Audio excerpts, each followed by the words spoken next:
It's Jennifer Mazzarello, president of Maverick Consulting Group, and today is January 10th.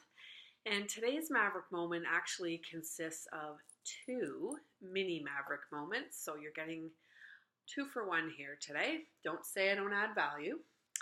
The two topics I want to talk about today, actually, one is around process and one is around people. In terms of process, I want to put it out there right now to the universe of recruitment and candidates and clients and hiring. And I want to ask a question.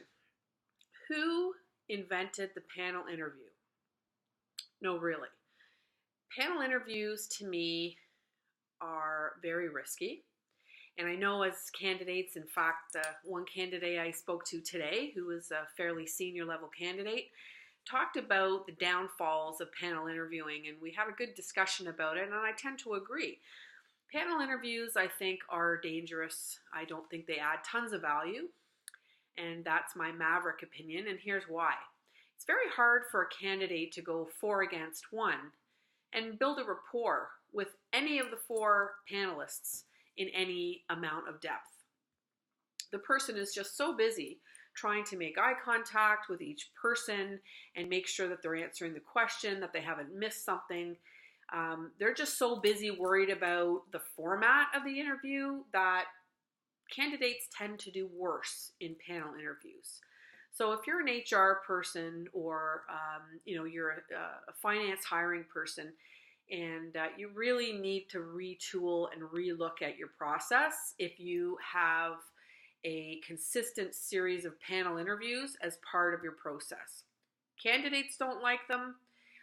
In terms of one of the reasons why people may say, oh, these are a great idea because we can all see the candidate at the same time. Then we can have feedback with each other and everyone has heard the same answers. Yeah, you know what? To me, that says you don't trust each other, potentially. And I think that any HR and finance person worth their weight in gold can probably tell you that you could meet this same candidate back to back and share your feedback with each other and you probably make the same decision. Yes, having someone come in for a 4-hour block of interview time versus one 1-hour interview and you meet with 4 people all at the same time, sure, absolutely, I'll give you that. There's a time component to it, but honestly, I don't know how panel interviews have survived this long. Call me crazy. That's okay. I've been called worse. But I really want people to rethink the whole panel interview scene. So that's just my Maverick 2 cents for that. I'm not even going to get into phone interviews, but maybe that'll be next week's topic. But let's see. The second thing I wanted to talk about today really is around people. And I had an interaction with a candidate today who is thinking that he may be getting restructured. And so we talked about that. We talked about things that might have led up to that. And I'm, helping him with some coaching and such. And so, as he did a bit of a self-evaluation on the phone with me and really dug deep and thought about it, I came to the conclusion that he was just the wrong guy in the wrong job. This happens. And I think how you as an organization, if you come to this realization that you've got somebody on your team that's probably in over their head or doesn't have the right skill set, if you knew that at the outset, first of all, I'm going to kind of say shame on you a little bit. If you didn't know that at the outset and it's become a performance issue because of those things in terms of lack of skill, technical knowledge, what have you. When people don't feel like they're doing a great job, they usually don't do a great job on the job. So their productivity suffers, their motivation suffers, and it becomes a self-fulfilling prophecy. Of course the person isn't performing. They're not the right person in the right job. So if you can find them something else in the organization, great.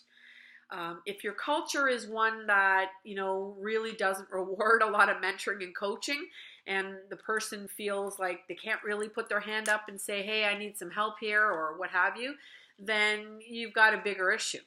I used the phrase with this particular candidate today that, the squeaky wheel gets the grease. If you've got issues and you need to escalate them, put your hand up.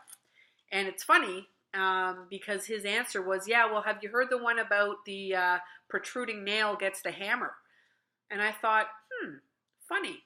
I hadn't thought of that as well, but I guess there is a downside to everything, even euphemisms and quotes. So, what I want to say there on the people front is make sure you're having good coaching discussions with your staff if you are a people manager. And, at some point, maybe you do need to just call it and say this person isn't performing in the role, but really make sure that, the two parties think about what part they had to play in this thing going south.